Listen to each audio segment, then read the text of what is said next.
How are we all doing?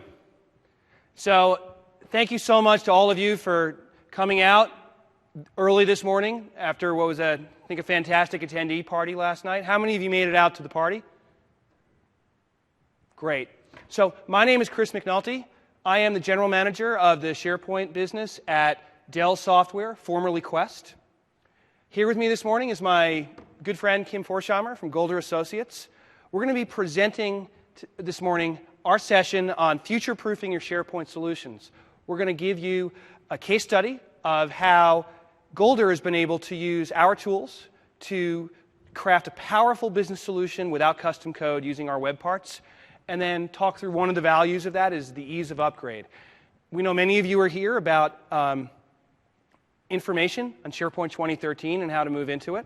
And so we'll give you a roadmap for how to upgrade to SharePoint 2013, as well as a live demo of what it looks like when you upgrade a custom solution. So as we get started, a couple of words about our sponsors today, in addition to Microsoft. Within Dell Software, this is our history. This is our history largely from the Quest tradition, going back to 1987 with over 25 years in coming up with powerful solutions to real-world IT issues. We have a heavy investment in R&D. We have nearly 4,000 employees deployed worldwide, focusing on SharePoint and other solutions. There's a lot in the Quest portfolio. If you want more information about that or about what we do, please come visit us at booth 319. We're the very large, loud booth right up in the front of the exhibit hall. The Dell SharePoint software business, I will make this very quick. We focus on three areas. Migration, how do you get your content into SharePoint in the first place? Management, how do we look at the security needs that you have, the content management needs that you have, looking at recovery, looking at storage management, and then finally customization, which is the crux of what we'll be looking at today, our web parts, which is a series of components that allow you to build business apps without writing code, as well as deployment. Again, for more information and demos on all of these, please come see us at the booth. So again, my name is Chris McNulty. I am really happy to be here this morning. I have spent more than 10 years working with SharePoint, many long hours. Most of my experience and training is in large systems IT and in consulting. I joined Quest a little over a year ago in a community and product management strategy role, and graduated to the general manager role shortly thereafter. This is my background. I'm not going to walk through it in great detail, but I can't reiterate how happy I am to be here with you this morning. I believe that SharePoint is a transforming technology. It is not just another bit of software. It is not just another website. I am really proud that I have associated myself with a technology that has a radical ability to transform people's lives. At Quest, our mission for the SharePoint group is to make the lives of SharePoint teams better. I think SharePoint's ability to reach out is unparalleled. You'll be hearing in a little while in our case study about how SharePoint helps Golder make the world a cleaner and greener place. I think SharePoint and what we do there is powerful, whether it's as simple as the ability to get a SharePoint admin on his way home to his family 2 minutes earlier, or at the other end of the spectrum, enabling global, multinational nonprofits to reach out and serve constituencies in ways they never have been. I'm honored to be part of that community. I'm honored to be part of that technology. I'm honored that you're all here this morning. You're all a part of this community, and for myself, for those of us who speak, we do this for you, and we hope that this is a useful session. A few words on my other sponsor, my family, my wife Haley. This is my son Nate on the left. Rachel's down there at the bottom, and my daughter Devin, who is at NYU, was taking this picture. We took a photo of her later. I'm from Boston, Mass. How many of you are from Boston? Okay, a couple. So if you haven't been to Boston, this picture was taken in Boston. Now, obviously, this was taken at Yosemite last year. But these are the people who make it possible for me to be here this morning, and I have to call out them. The other thing is, in today's session, Kim, it was really good to work with you in putting these slides together. We were challenged to do something that was graphically rich, and I want to reflect back on a real good friend of mine in the community. The first time I saw them present, I'd been doing presentations for a little bit, but was struck by how graphically rich the presentation was, and I was taught and inspired to do better. And so I hope I'm up to that challenge here. And Kim, I think, is more than up to the challenge. This photo was taken where I grew up, East End of Long Island. I like to talk about sunrise as an important time. It's relative to where we are in SharePoint right now. Because for a long time in 2010, there have been things we've wanted to do, and we've been held back. We've been waiting for the next release. And now the sun is up, and it's a new day, and we have a nearly infinite frontier of things that we can do with the technology. And it's a powerful, powerful time to be looking at this. Since this is SharePoint, and the official word this year for SharePoint is governance, we have to talk about governance for today's session. So a little guide to what we'll be talking about today. I want to make this clear up front to make sure this is a session for you. We'll begin by walking through the value of a code-free custom solution. Why is it important to use that approach, and what are the advantages that you get from that? Next, Kim will be here, and he'll walk you through a case study of how Golder was able to do that. Finally, we'll switch to how you upgrade a custom solution. We'll give you the roadmap for how you prepare for, execute, and test a 2013 upgrade. And since we like to live dangerously, we will do a live upgrade here at the end of the session. Some stuff that will be out of scope. We're not going to walk through building custom code or custom configuring the web parts. We're not going to go through the installation of SharePoint. We're not going to go through a deep dive on upgrade. There are other sessions and longer sessions better devoted to that. But I do want you to walk out of here today with a guide to how to do a migration and upgrade. We're also not going to talk about the other products in the Dell Quest arsenal, including the migration suite, although that is an equally valid way of moving content from older versions of SharePoint to 2013. If you have a question, please put your hand up. We have a lot to cover, so we're going to try to get through as much as possible. But at the end, we'll be sticking around and we'll be at the booth. Also, please, Twitter is essential to this. I encourage you to tweet this session, hashtag SPC201, and on Twitter, I'm at CMcNulty2000. So why SharePoint? We all know that SharePoint usually begins, the way we bring it into most organizations, is to empower document-oriented collaboration. Documents were where SharePoint began more than 10 years ago. Over time, as SharePoint has grown up, we've brought new capabilities to bear. We've brought in social, we've brought in application platforms and business intelligence. And when we do that, there's a powerful advantage at being able to deploy those things on a tech platform you already own. Every time we need to do one of those things, we have to go buy a new platform, install it, and learn it. It's far less efficient. So the ROI is maximized by that. SharePoint is business software. Our goals for SharePoint are about business outcomes. As a result, seeing SharePoint as the app platform is a logical choice because it's the tool that many of us already have in our organizations. And as you'll see, it's pretty easy to build and deploy and support solutions that take little or no custom code.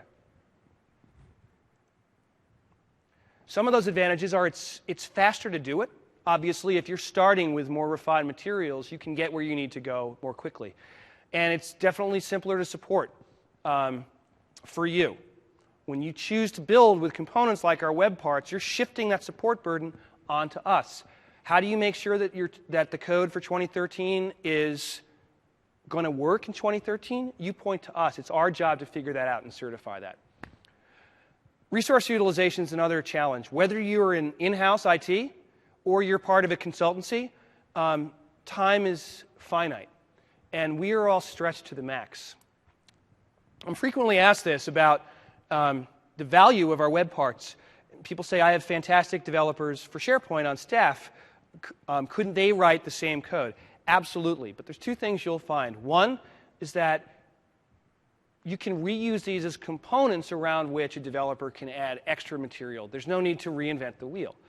The second thing is your best developers are rarely sitting around on the bench looking for a new project to start. They're already engaged in other initiatives.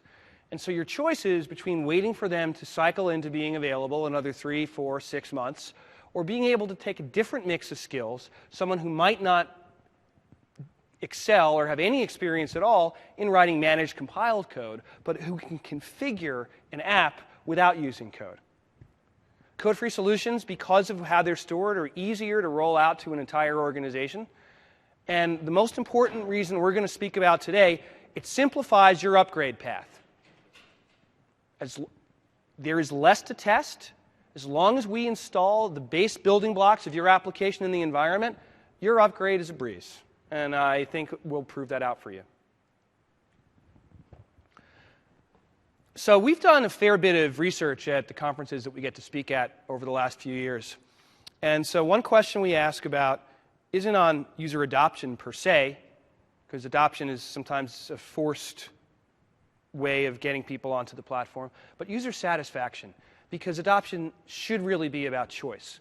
When we poll users about SharePoint's traditional document-based collaboration, we typically see user satisfaction in the range of 60 to 70%. In fact, 63.6% is where that number usually is trending at the moment.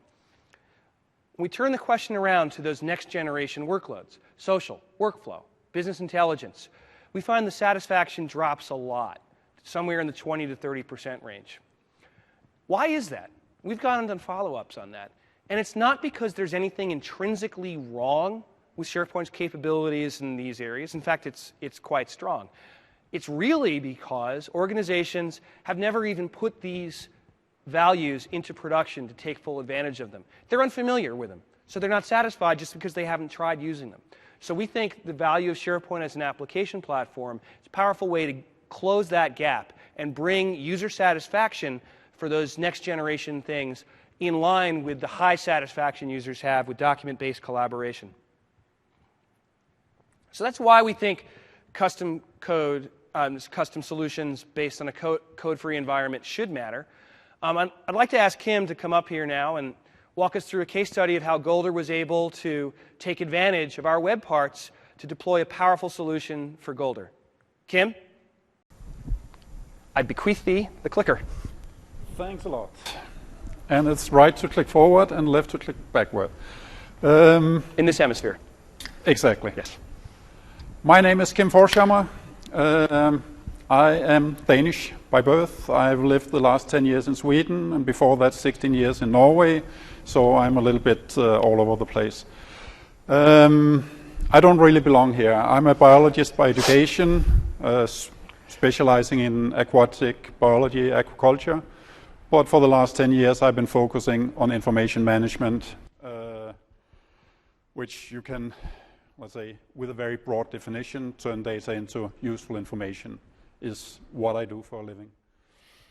And as such, I use all the programs, standard programs, and consider myself a super user of many of the standard programs, whether it's Excel or Word or other stuff, and also SharePoint.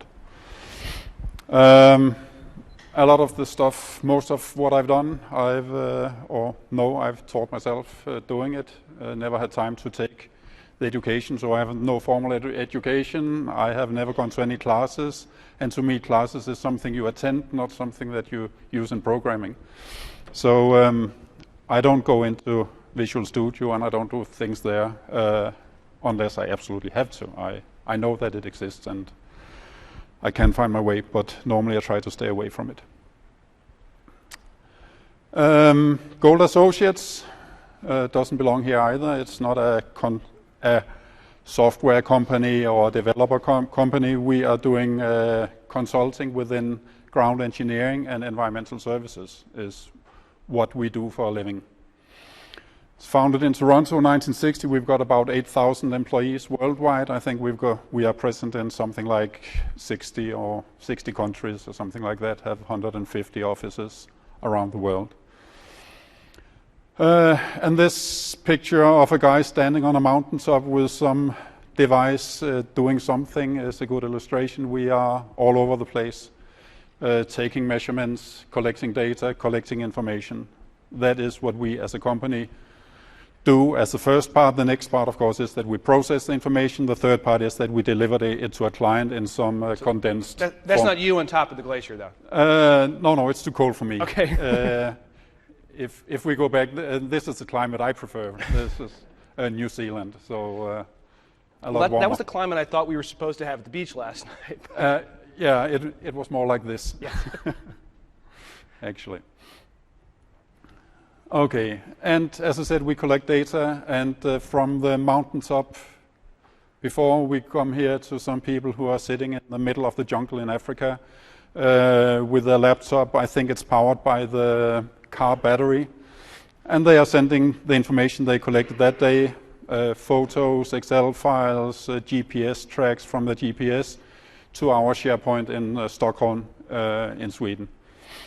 And from there, the client the next day will be able to follow their tracks. He can see their tracks on the map, he can see the photos, and he can see the data they collected, all through the SharePoint platform.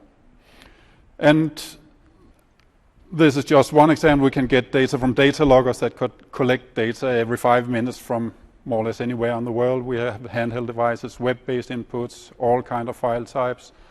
And we get a lot of data from labs. We take a lot of samples, send them to the lab, and get the results back in some weird format. Not as much PDF as it was, but we have that as well. And whereas we get the data from all over the place all the time, we want to show the data, all the time, in real time, in one place, and in standard formats. So that's the challenge that I've had as information management person in this company, is to try to collect all this information, make it available in one place. And we have developed a system that we call Gaudi, Golda Associate Universal Data Interface. And yes, we know there's a Spanish architect also called Gaudi, so therefore there are a few pictures from Barcelona in the background here. In doing this, our main restraint has been time. The Swedish operation, we are only around 150 people. The financing of the development work we do has to take place or be through project work. We have one very good qualified developer, but he is working all the time on the back end, getting the database to work, getting the web services, getting the data in and out of there. So he can't do much web or SharePoint development. Most projects are very small, very short. All projects are, of course, urgent. When the project manager comes to us to get a SharePoint site set up, it's usually because they needed it yesterday. So we don't have any long development time or anything. And we've got projects in all sizes. So basically, the bottom sentence here, the main importance for us is to be able to do things very quickly, not necessarily to do them correctly. We don't have time to document a lot of code. We have not time to develop it. We have not time to look into 500 different possibilities of doing things and finding the right things. We just need to get something done that is ready within half an hour or an hour. Some of the design criteria for our system and our web interface is that it needs the ability to handle all the measurements that we normally encounter. We need to be able to add new projects. We have just in the Swedish operation about 700 projects per year. That's about 2 projects per day. Not all of them go into this system, but many of them will. Yeah, and many projects have their own. We have a common interface where we as super users, power users, can see all the projects that we are working on. But for the clients, they need their own individual websites, so each of them need a SharePoint site. So the web interface must be easy to create and change. And we need it to be multilingual because Sweden is a small place. We are also working with Danish projects, Norwegian projects, projects in Africa, projects in Australia, in Italy, all over the place. So we need to be very flexible in what we are doing. So what we have done is that our building blocks, currently it's March 2007, it will be 2010 within hopefully a week or two, but we haven't been able to do it yet.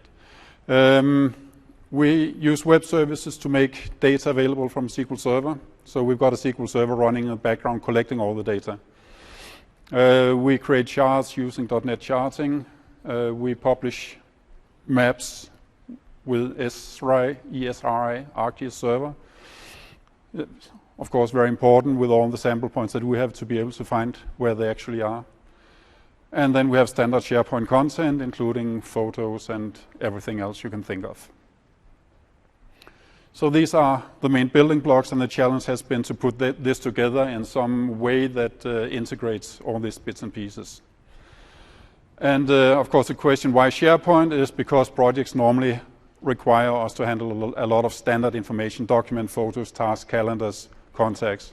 And everybody who has worked with SharePoint will recognize these 5 items as some of the basic things in SharePoint.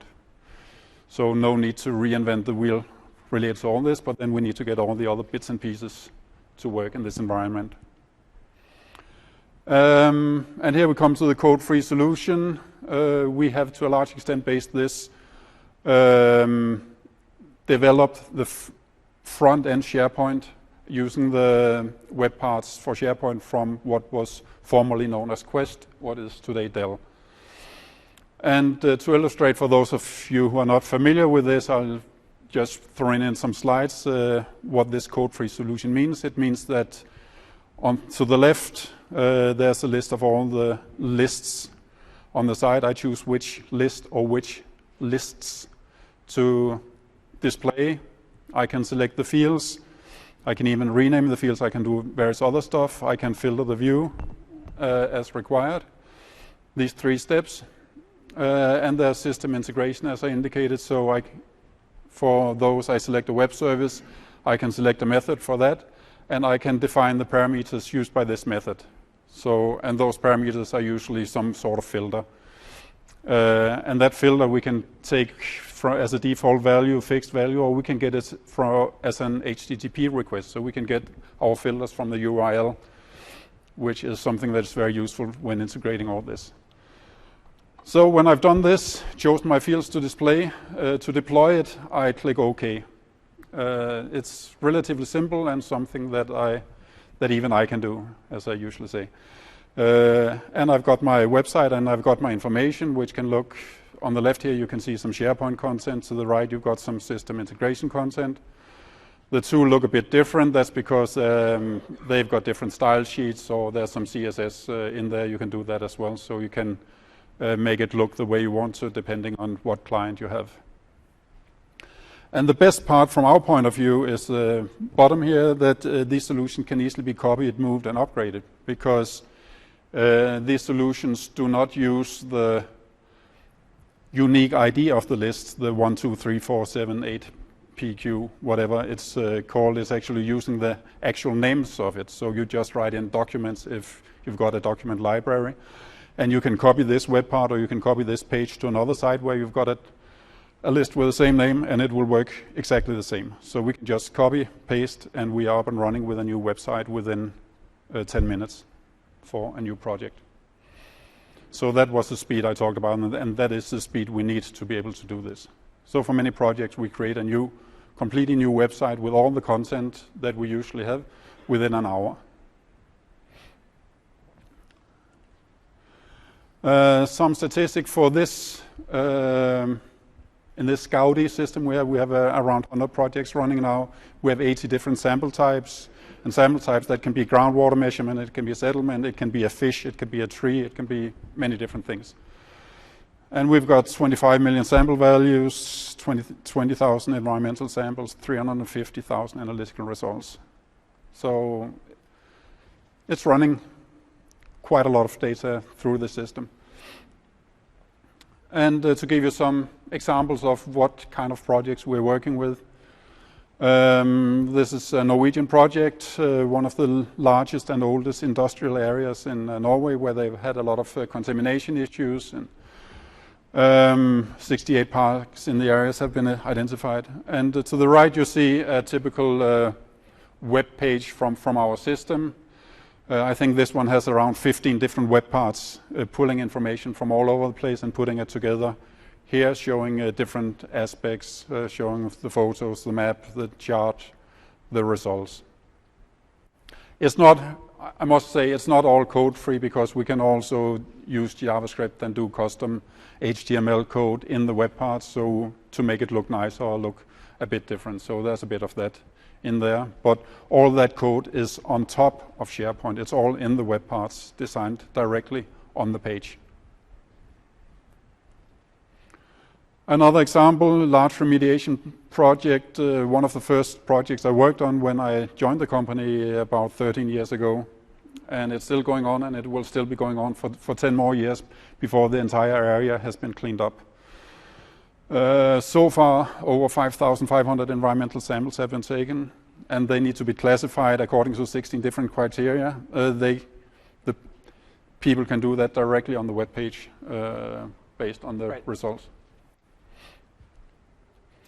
Another just, this is a nice picture, so I included this, a large construction of a parking space underneath a mall and tunnels and everything. Those look like fun toys. They are fun toys. They are not the ones we're working with, but something like that. And here there are weekly measurements of groundwater, and there's a lot of other measurements going on here. And the data is displayed again on our SharePoint. It's available to us, to the client, who is the contractor, and to the local municipality, who of course is interested in making sure that the environment is good and the houses are not falling down when they do all this construction work. And here we have a photo from a construction, large tunnel construction going on in Stockholm here. And here you see a lot of machinery, you see a lot of heavy construction. And here we see a bit from our website where we have the tension in the struts. It's measured hourly, sent to our server. And the struts, they are the 4 beams that go across there.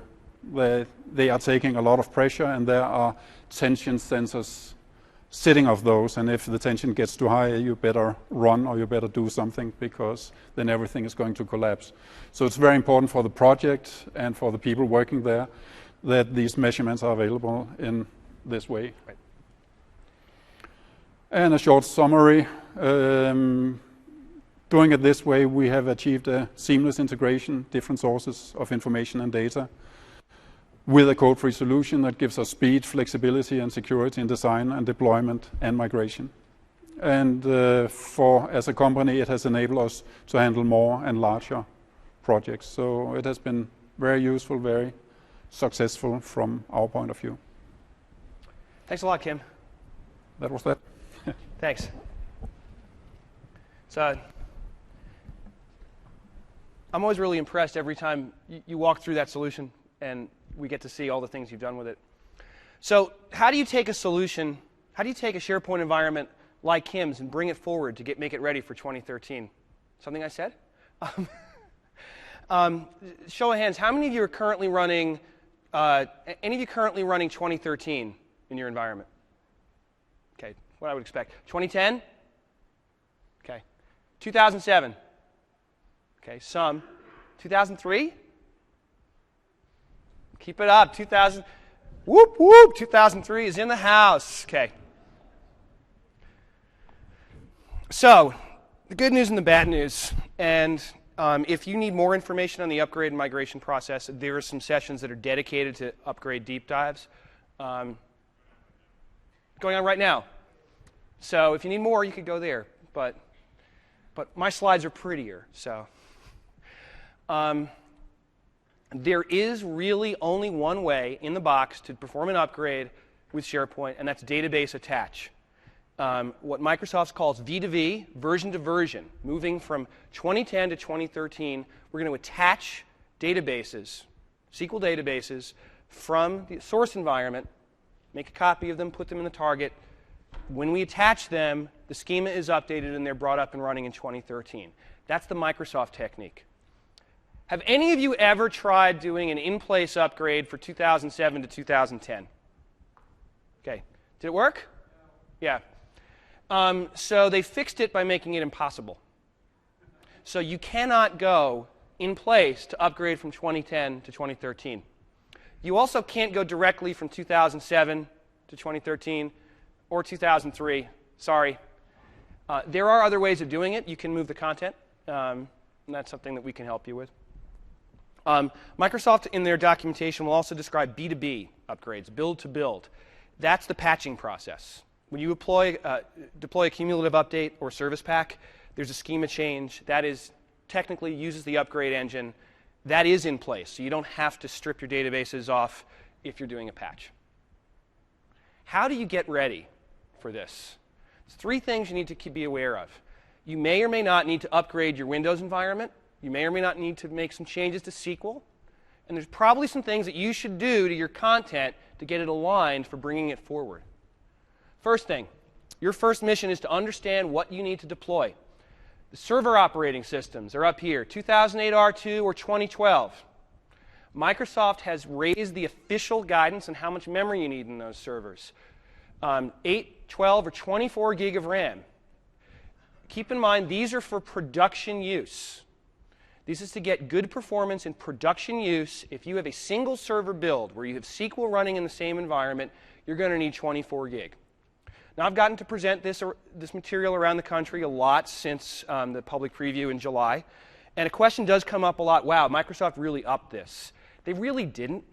The minimums were fairly low before, and those of us who consult on SharePoint would have told you, and the best practices were always to give your servers the memory they need. Don't starve them. More information on TechNet.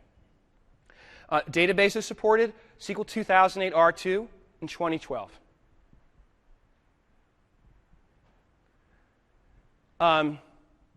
SQL does have a separate upgrade process. The good news is if you've been running any of these versions, you can directly upgrade SQL to R2 or to 2012 Denali.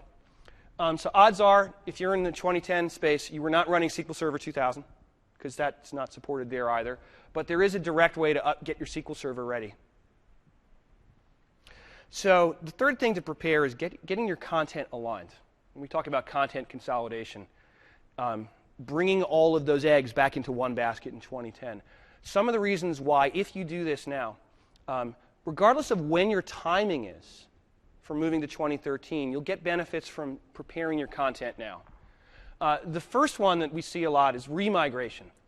You may have tried a migration in the past. You may have built an environment, asked users to move their own content to it, or you did a migration and you left the sources in place and people went back to the original file share and made changes, and SharePoint never really took off. You have a chance to fix that by getting all that content back to where you wanted it to be. Mergers and acquisitions, definitely another key area, why you might have multiple islands of SharePoint in your organization that need to be consolidated. Also, departmental or divisional portals. SharePoint can be really easy to set up and running, which is a really good thing. The bad thing is it can be really easy to set it up and running, to get a WSS site or a SharePoint Foundation site.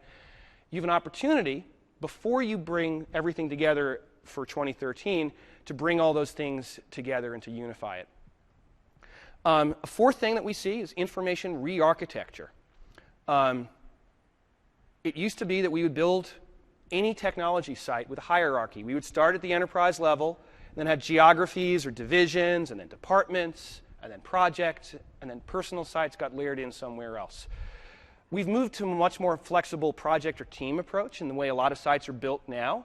This is a chance to rethink that architecture. And if related projects are scattered in the architecture, you can collect them in a more flexible environment. Lastly, upgrade readiness. Bringing your information together into 2010 gives you an opportunity to examine it and to start using what is in 2010 to groom the content. Use some of the ECM tools to age content gracefully when it's approached end of life. It is easier to move content from 2010 to 2013 than it is to reach around to legacy ECM platforms and file shares and a whole bunch of things and try to do all of those things at once in the context of a migration. And these are things that you should do in advance of the migration. Trying to make all of these changes at once is a recipe for disaster. So you want to make sure that the content has been brought together and that you're reasonably comfortable with what you want to do with it. How do you figure out what it is? This is an iterative process. You're going to figure out what content do you have? Where is it? Who does it belong to? Do I even care about this stuff anymore? Is it too big? Is it bad for SharePoint? There are some things, believe it or not, that don't fit in SharePoint. Really large video files, database files, MATLAB matrix files. There's a list of things which, because of the I/O requirements, were never really designed to go into SharePoint, and you're going to have poor results by trying to migrate those things in. Figure out with those criteria how much you have, and you're going to keep cycling through this until you're satisfied that you've got the set of what you want to bring forward. Applications are an equally important part of figuring out what you want to bring into 2013. If you look around a lot of SharePoint environments, you will see a fair bit of test application that were put out shortly after 2007 or shortly after or 2010. Bob Test, there's a web part out there. You've got to figure out what's in your environment because you need to assess the feasibility of bringing that stuff up into 2013. If you have a well-governed environment and things are documented, congratulations. If there's been a release process, you probably already know what's running in your environment. But that may not always be the case. You need to figure out what actually is out there. Do you have the source code? Is it still being used? Do you need to bring it forward? So there's a triage and testing process that you're going to need to go through in figuring out that. We'll show you some tricks that at least get you started on figuring out what's in your environment. Am I too far away? No. So if you have documented your environment before, fantastic. This is a chance to refresh what you're bringing forward. If you haven't, no time like the present to start with the best practice. The key things that we want to grab are information about the content databases, the services that you're running in the shared service architecture, and which farms and web applications are out there. How are they configured? Are you using managed path, access mappings? Because you're going to want to have all that information as you're framing out your 2013 environment. A lot of ways of going to get that information. There is a PowerShell command in the box, test SP content database. It runs in both 2010 and 2013. This will tell you information about what is in the system, what's in each content database, and how likely you are to run into issues bringing that forward. There are a wealth of third-party solutions that can tell you information about your configuration, about your topology. One that Quest, now Dell, supplies, Site Administrator for SharePoint. You can see it in the booth. We also have a freeware companion to that called Server Administrator, which focuses on infrastructure. There was a command available in 2007 environments called, using the old command line tool, STS-ADM, to do a pre-upgrade check. It does not exist anymore. And STS-ADM is not officially the way forward for Microsoft at all. It's been deprecated. You're going to use those settings in the new environment. There may be some that are going to become brand new, but there are a number of PowerShell things that you may want to take reference for. We'll take a look at these in demo and how they work, but just to give you a little guidance to it, most PowerShell commands, if you haven't played with them, begin with get-sp. So to get a list, this first one shows you, I want to get a list of all the features installed in my environment. I want you to see this little vertical line. How many of you have never used PowerShell? Never used PowerShell. Put your hands up. It's okay if you haven't. Okay. Fine. These are very simple. The pipe is that vertical line, and it's just passing information from one command to the next. So this says, get me a list of the features in the farm. Dump it over to format list. Turn it into that more readable format. And then out file says, take that, spit it out to a file. Get SP farm will give you the farm configuration details in a sorted list. There are variations of it. You can run get SP farm.build version to tell you what version of SharePoint you're running. There's a version build number that's inside it. If you come to my personal blog, I'm a fanatic about the internal version build numbers. You'll get a number that spits out. It looks like 14.0.0.6021. It'll tell you you're running Service Pack 1, or you're running cumulative update from August 2010, or whichever version you are. Lastly, this is the slightly more advanced technique, get SP site. Connects to a site, get SP web is going to tell you all the sites that live inside of that site collection. We're going to grab the URL, name, theme, the logo, the template ID, and dump it to outgrid view. Outgrid view is a graphic element, so you can look at it on screen. Play around with it. We'll see those in demo.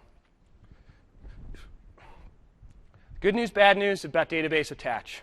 There's some things that you can upgrade with database attach, some things you can't. Content databases can be directly upgraded. Any of you running Project Server? I love Project Server.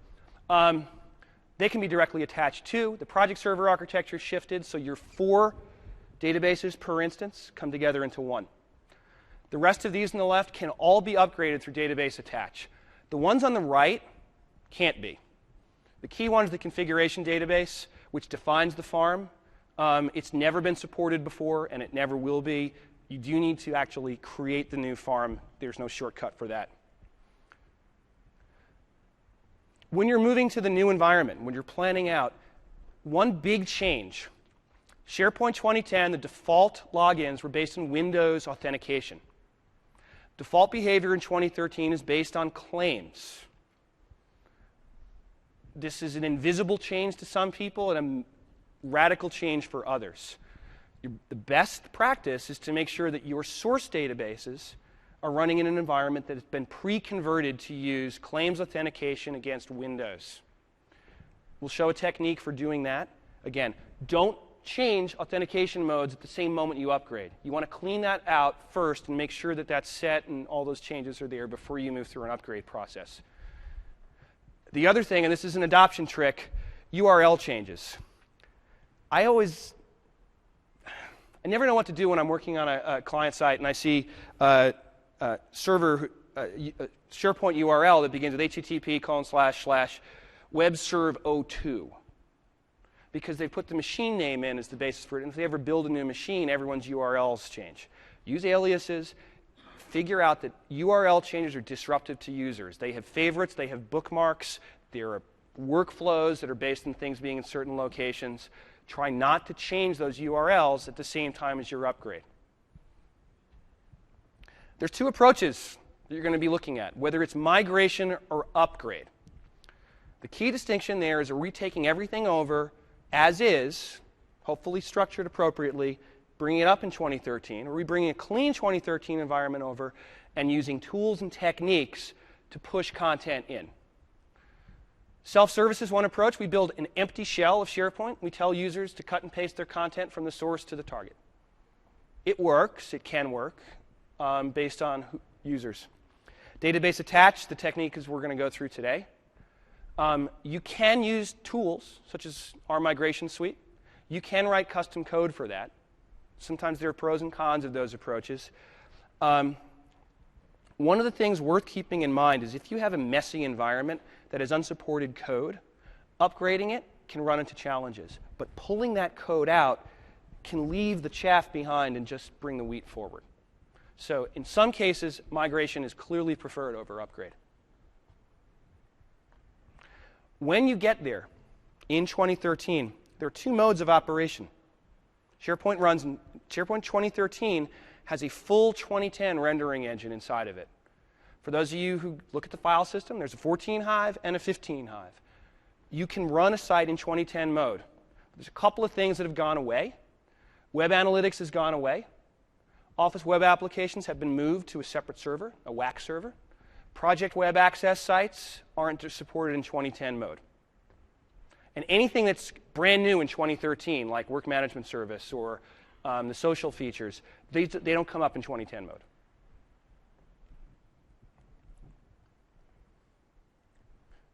In my home, New England, it's autumn. Time for cleanup. I have giant piles of leaves waiting for me in my yard back in Milton, Massachusetts for this weekend. No time like the present to clean up your environment. If you have dead sites, stale content, get it out of there before you upgrade. There's no time like the present for doing that. Look at versions. Sometimes people have allowed 500, 1,000 versions of the same Excel file to build up in the environment. There are tools that can help. You can write custom code. You can use PowerShell. You can use tools that we supply to clean up those environments. If you have 2010 systems that are still running in the 2007 rendering mode, you want to get those finished, the visual upgrades. You may want to align content to come to the right databases in the right places.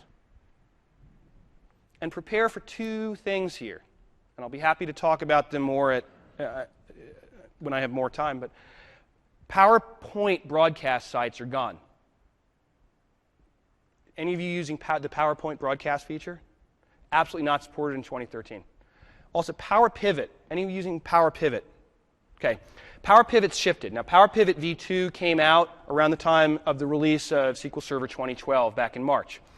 Power Pivot v1 and Power Pivot v2 have different site templates. So you're going to have a choice about whether you apply Power Pivot v2 in the current environment before you migrate, or you blow it all away, save those Excel models, and bring them up in a brand new Power Pivot v2 environment. But the Power Pivot v1 template is not in the out-of-the-box build of SharePoint 2013. This is the script. You'll have it. I'm not going to walk through it. This is the core of what you need to do in PowerShell to get a classic auth SharePoint 2010 site ready for claims. Download the PowerPoint. We're not going to walk through it here. And let's take a look in demo at some things you can do to prepare for that migration.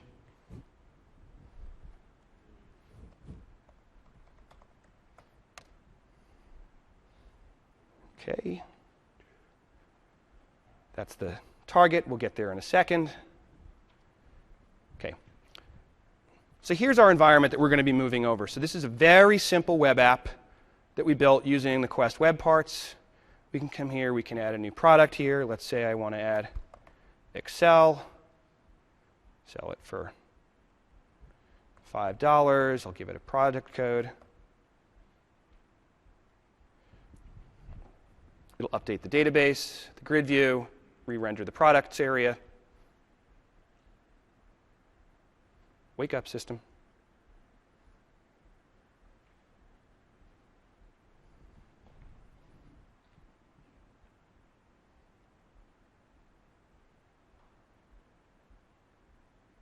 There we go. Okay. There it is coming up in the background. Okay, so I mentioned a couple things in PowerShell that you could use to get information about your environment. Very simple one here. I'm running here the Windows PowerShell integrated script environment, which is included in Windows. So I'm highlighting this single command of PowerShell, and I click this to run that. It's going to give me the output, and it says it doesn't like that. Why? The very first line up here is important. We need to tell PowerShell to add the SharePoint command set so it knows what to do. So let's do that. Add PS snap-in, Microsoft SharePoint PowerShell, and this bit here says not to worry about it if it sees an error. So now this command should run just fine. It's going to contact the farm, give me output in list format. It's running.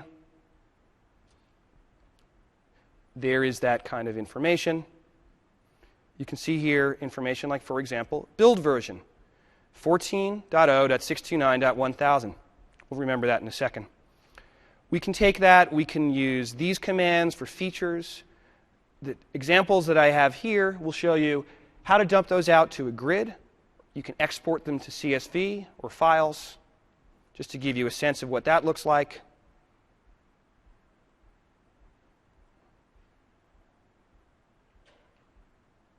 There's the feature view. It's going to dump it out to this graphic mode, so we could come here and see all the code that, whether it's in the box or has been added to the environment.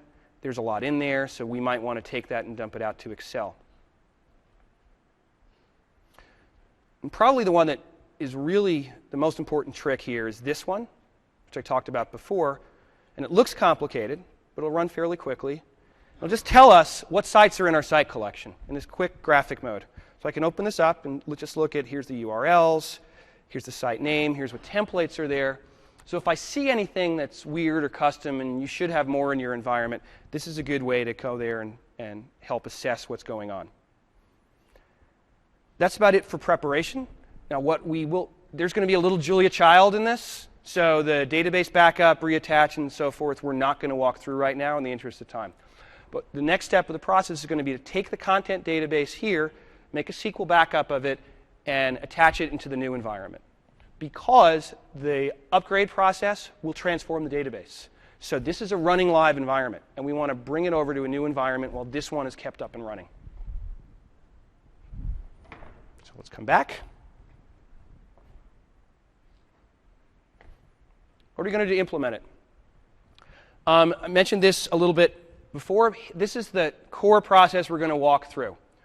Your 2010 environment ideally should be converted to claims before we bring it over. There's two ways of doing it. You can use PowerShell.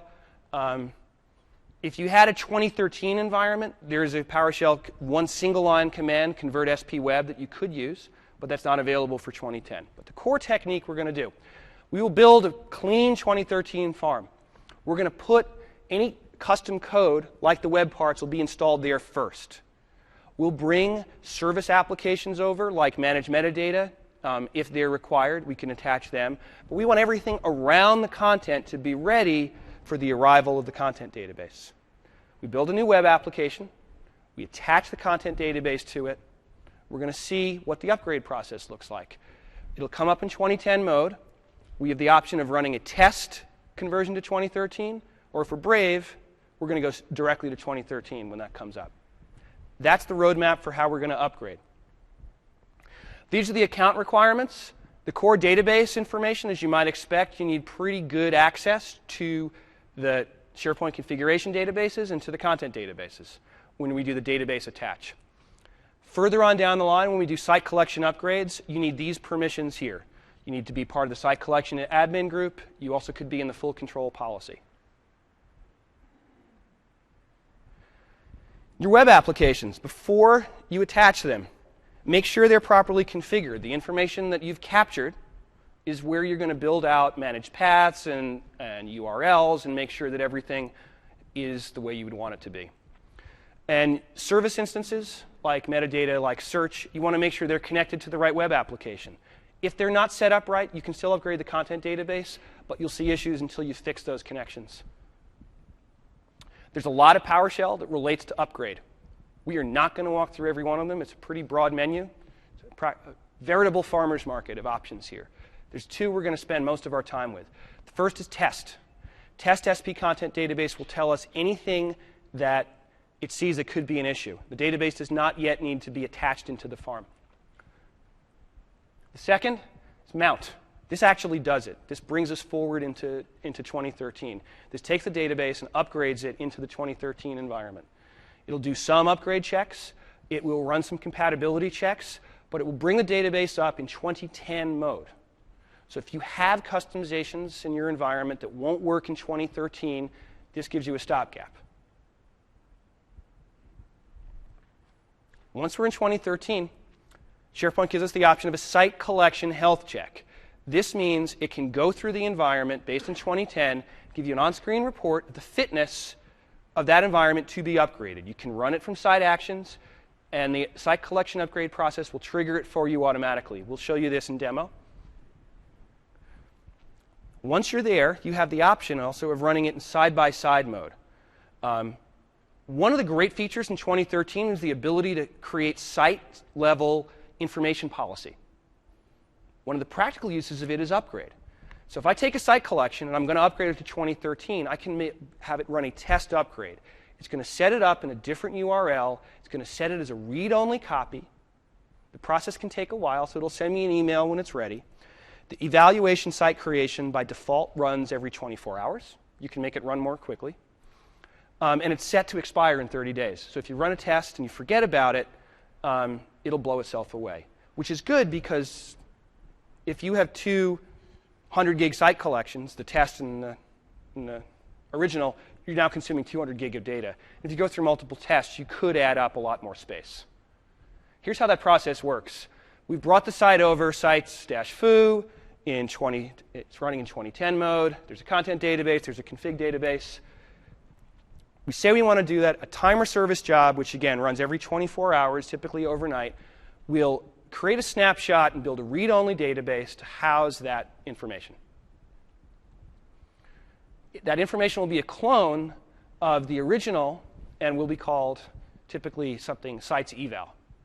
But it'll bring everything that it can from sites, webs, and docs so you can see what the environment will look like in 2013 mode.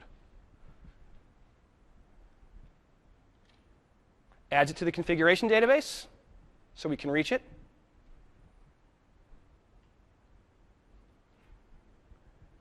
And we're good to go. It tells people that sites foo eval is now available for testing. And the testing happens, and we either are satisfied and we blow it away, or 30 days later, it will actively be deleted from the system. Finally, once you've upgraded, it's important to test. Upgrade can be an intensive process. When you're troubleshooting, the best summary I can give you is to take a look at the upgrade logs. In the upgrade process, you'll frequently see links out to the log files. Those log files now run in Unified Logging Service mode, ULS. This is the preferred way that SharePoint likes to store event-based information. That's where you want to go to find information. There are a number of CodePlex solutions out there that help you look at ULS logs. So if you've been using those in your current environments, you'll be familiar with how to go out and read those text files. That said, let's fire this thing up.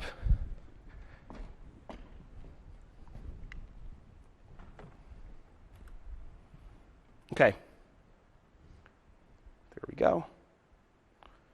That's where we're coming from. Here's where we're going to. So this is my 2013 environment. It's running in Hyper-V back in our lab in Canada. This is the content database I made a copy of from the 2010 environment, attached it here in 2013. No changes have been made to it so far. Again, the things I want to do here are going to begin with PowerShell. First thing, always safe. Make sure that we've run this selection. It's fine. Second step is to test it. We get this output. We could use some of those same techniques we talked about earlier to dump that output to a file. The key thing we're looking for is stuff that's marked as upgrade blocking.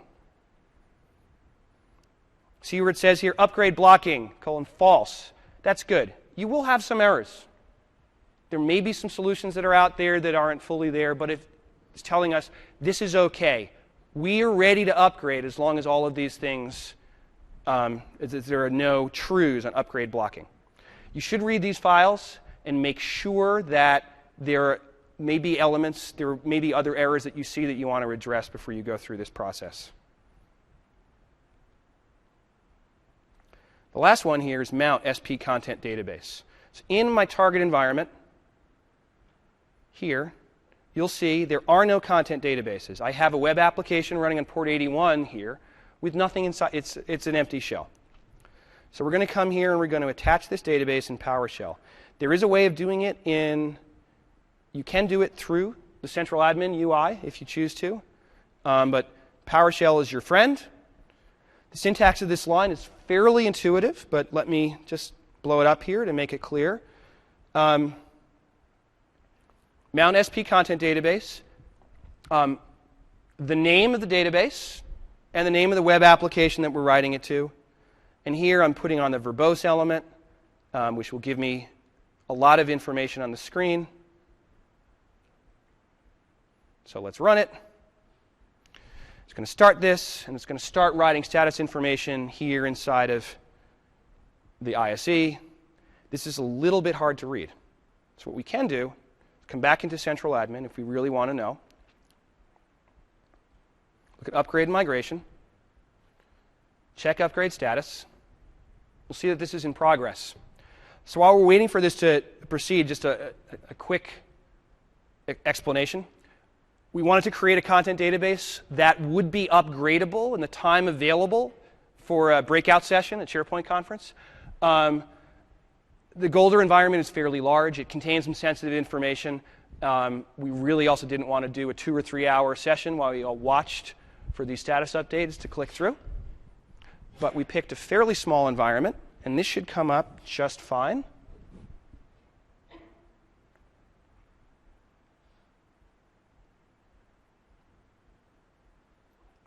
says we are at 28.13%. For people who are finicky, you get percentages at the command line too. The command line percentages and what you get through the browser are the same. They come from the same metric. So there's no preferred way of going for this. We've done this a few times. Let's check again. Okay, it says it failed. Now, it failed because there are some errors in the database, but none of the errors, as we know from our test, are critical. So now we have an environment that we can come to. Let's take a look at it. Here's where it was prior. Let's hit refresh. Voila. Here is our migrated environment brought up on the SharePoint 2013 box. And you'll see it looks exactly like a SharePoint 2010 environment with a couple of caveats. One is a little pink bar at the top of the screen. Experience all that SharePoint 15 has to offer. This is a reminder that we can do a site collection upgrade here. If we're going to, and here's our application, it's running just fine. If I want to do a few more things here, I can run, as I mentioned before, a site collection health check. So that runs at site collection level in site settings, and I can fire it off from right here. Site collection health checks says it's never run. Please start this. It comes back fairly quickly. Voila, clean bill of health. We can try it again if we want to. I enjoyed that the folks in Redmond had some fun, clean bill of health, flying colors. There's more information than just status passed. We like that. So we know that this is going to work. So let's go to Start Now. This brings us to a screen that says Prepare for Takeoff. So if you haven't gone through those health checks, the upgrade process is going to force you to go through them again. And you have the branch here. Do you want to upgrade right now, or do you want to try a demo upgrade? Now, the upgrade process can be fairly resource intensive, especially for a large environment. So that's why the demo process runs nightly. We're going to skip the demo upgrade. We're going to go directly to upgrading our core environment. That runs in essentially real time. The timer service job runs almost immediately. And so when we do this, we say upgrade this site collection. And they're careful. They say, you're going to love this, but this, you can still get a copy. If you're not ready, we're ready. Let's go.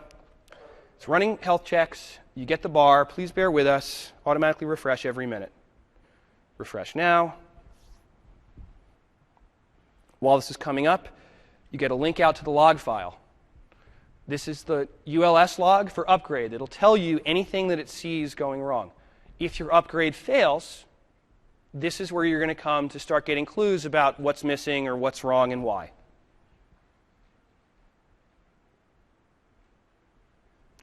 Refresh now. Hooray! Upgrade completed successfully. What's new? Or let's see the new site. Here's the site. Here's the home page, which has one web part on it. We jump over to our quick app. And we see all of our information is there. Yay! I'm never 100% comfortable when I'm upgrading on a VPN connection, 3,000 miles away. And there have been wireless issues, but we're happy. Save this. It loads the environment. SharePoint is in. Everything in the chart's available. If I wanted to come here and change my mind, delete that row, all of the web part functionality is here and available for me. And it re-renders the page. We are good to go. And if I really felt like it, I can go and start doing all sorts of other lovely 2013 things here, like changing the graphics, which I won't bother doing right now.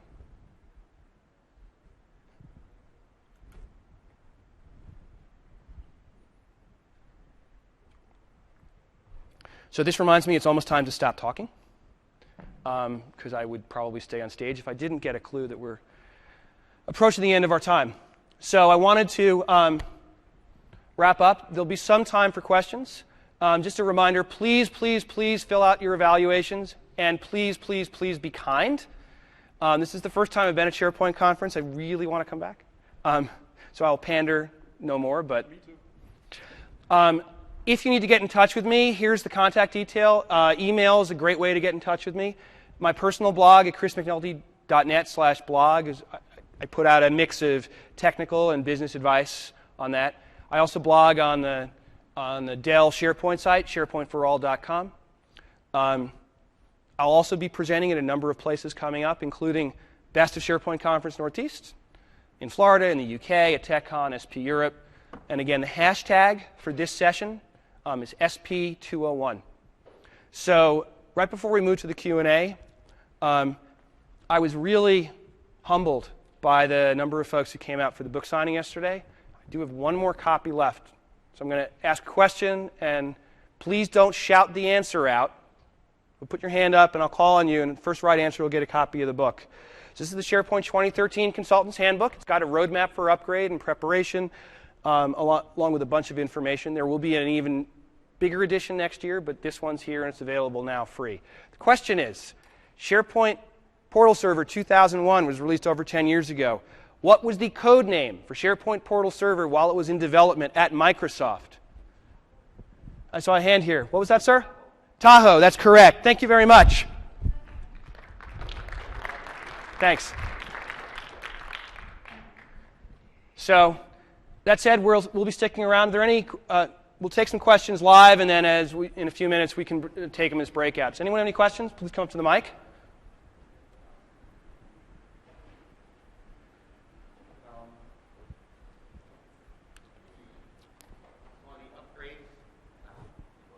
Okay. On the upgrades, the case usually is for third parties like NewsGator and everything else. Yep. Metalogics, those are the monster ones. Do you recommend, in that case, basically assembling them and make those guys install fresh, or would you go somehow simultaneously? So the question is, how should you approach it if you have customizations or applications that are from a third-party vendor? Well, the simple answer is it's up to the third-party vendor. And by the way, we're one. We own the responsibility for making them upgrade compatible. And in that upgrade compatibility, there should be some guidance as to whether the preferred solution for NewsGator, and I don't know the NewsGator answer off the top of my head, is that, are you installing NewsGator with the new environment and migrating content over, or is it a tear down and rebuild? That's a question for them. Metalogics, it's going to depend. They have a number of solutions. I would guess, don't hold me to it, but I would guess if you're talking about Metalogic storage point, the back-end stuff should be, once they say it's compatible, the storage repository should stay the same. You should not have an issue there. They're a competitor, but I got to be honest with that one. For other vendors, obviously check their site. So that was nice of you not to say, well, no, there's another choice. You don't have to stick with that. There is another choice, and I'm happy to talk to you about it at my booth. Okay. It's called Storage Maximizer. Any other questions? Terrific. Couple things. Please come to the book, to the booth, if you need more information. The earlier version of my SharePoint 2010 Consultant's Handbook is available online, free.